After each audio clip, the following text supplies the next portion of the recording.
Assalamualaikum warahmatullahi wabarakatuh. Perkenalkan, nama saya Novita Febriana dari kelas B dengan nomor NIM 200102102. Di sini saya akan menjelaskan tugas proposal metodologi penelitian yang berjudul kuantitatif keterkaitan antara penerapan pola perancangan dengan tingkat pemeliharaan perangkat lunak pada sistem informasi akademik.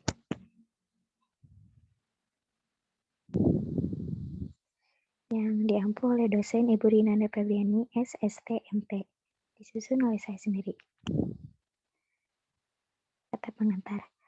Puji dan syukur kami panjatkan kehadirat Allah Subhanahu wa Ta'ala yang melimpahkan rahmat dan karunia-Nya.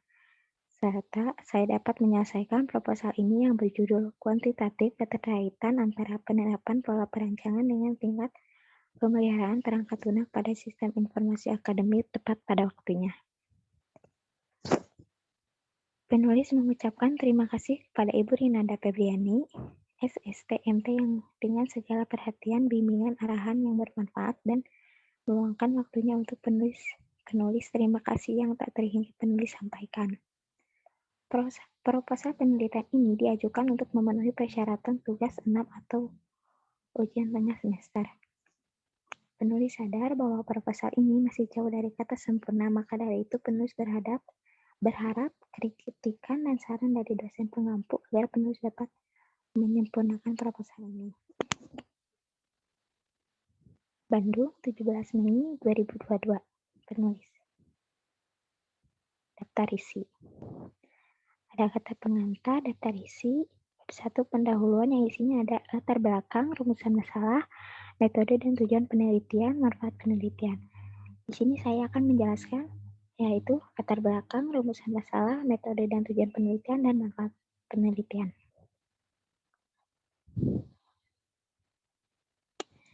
Yang pertama, bab 1, latar belakang. Rekayasa perangkat lunak adalah disiplin teknik yang berkaitan dengan semua aspek produksi perangkat lunak dari tahap awal spesifikasi sistem sampai pemeliharaan. Aspek produksi rekayasa perangkat lunak berkaitan dengan proses teknis dari pengembangan perangkat lunak, manajemen proyek perangkat lunak, dan pengembangan alat-alat metode dan teori untuk mendukung produksi perangkat lunak. Rekayasa perangkat lunak merupakan aplikasi dari suatu pendekatan yang semantik, disiplin, dan dapat diukur pada pengembangan, operasi, dan perawatan perangkat lunak. Dalam segala bentuk aplikasinya harus direkayasa dengan alasan perangkat lunak telah menyatu secara maya dengan setiap aspek dalam kehidupan. Kebutuhan IT yang sudah banyak dituntut oleh individu bisnis dan pemerintah bertambah kompleks individu. Bisnis dan pemerintah mengandalkan perangkat lunak untuk mengambil keputusan yang bersifat taktis dan strategis. Nilai aplikasi terus bertambah, kemungkinan jumlah pengguna dan usia perangkat lunak akan bertambah 4.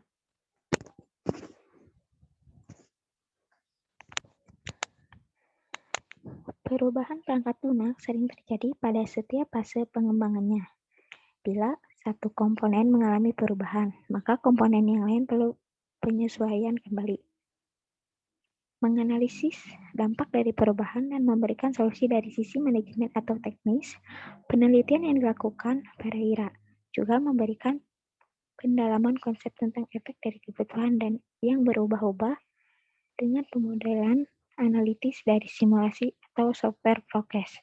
Penelitian yang dilakukan Williams melakukan literatur review secara sistematik terhadap karakteristik perubahan dari arsitektur perangkat lunak.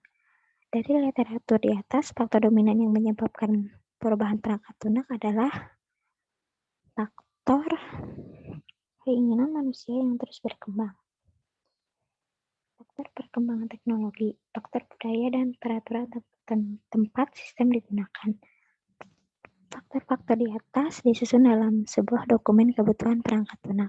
Dalam dokumen tersebut tersusun atas kebutuhan dari sistem beserta fitur-fitur yang akan diimplementasi.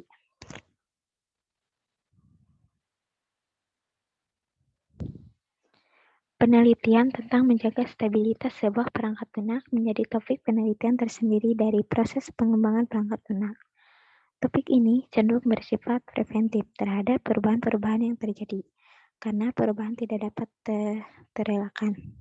Untuk menjaga stabilitas perangkat lunak perlu ada komponen dari perangkat lunak yang dikontrol, agar tidak mengalami perubahan signifikan. Komponen yang dimaksud adalah rancangan arsitektur.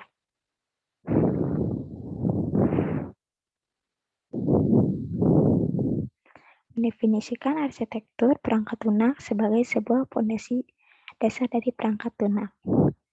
Secara definitif, arsitektur perangkat lunak disimbolkan sebagai tingkat abstraksi yang paling cocok pada saat awal pembuatan proyek perangkat lunak. Dengan penggunaan model arsitektura diharapkan memiliki manfaat seperti mengetahui mana saja kebutuhan yang telah diakomodasi secara sistematik, membantu komunikasi dengan stakeholder, dan mampu membuat dasar dari penilaian kualitas, mendukung rancangan kristalisasi dan keputusan untuk melakukan evolusi, mengontrol evolusi, dan memperpanjang umur hidup perangkat lunak. Bila ada perubahan pada rancangan arsitektur, tentu berdampak pada artefak lain dan menyebabkan biaya perawatan menjadi membengkak dan waktu pengerjaan terlambat.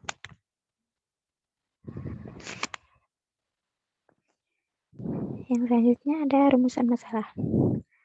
Secara teoritis, suatu perangkat lunak yang tangguh maupun mudah beradaptasi dengan mudah pada perubahan lingkungannya. Penambahan, pengubahan, dan pengurangan kebutuhan dari sebuah sistem tidak berdampak signifikan pada rancangan arsitektur apabila arsitek memperhatikan kaidah-kaidah rancangan.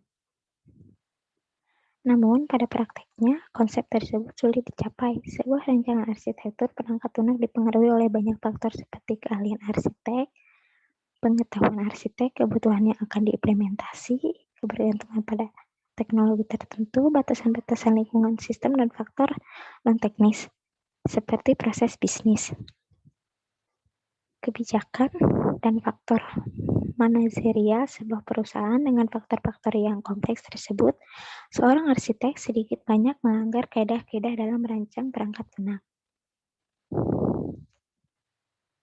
Yang selanjutnya ada tujuan penelitian. Tujuan dari tesis ini adalah memberikan pembuktian dan penjelasan secara analitis mengenai keterkaitan antara pola perancangan, kebutuhan pada tingkat bentuk dengan stabilitas rancangan perangkat lunak. Diharapkan proses analisis dan evaluasi memberikan referensi pada setiap perancangan perangkat lunak mengenai poin-poin yang perlu diperhatikan pada merancang perangkat lunak ini. Yang selanjutnya ada manfaat penelitian. Yang poin A yaitu manfaat bagi peneliti. Rekayasa perangkat lunak merupakan aplikasi dari suatu pendekatan yang semantik disiplin dan dapat diukur pada pengembangan operasi perawatan perangkat lunak dan segala bentuk aplikasinya. Harus direkayasa dengan alasan perangkat lunak telah menyatu secara maya dengan setiap aspek dalam kehidupan. Dari penelitian ini yang diharapkan menjadi penelitian awal dari topik kebutuhan dengan rekayasa perangkat lunak. Dan ini ada data pusaka yang sudah saya aplikasikan ke aplikasi Mendeley. Sekian dari saya, mohon maaf bila banyak kekurangan. Assalamualaikum warahmatullahi wabarakatuh.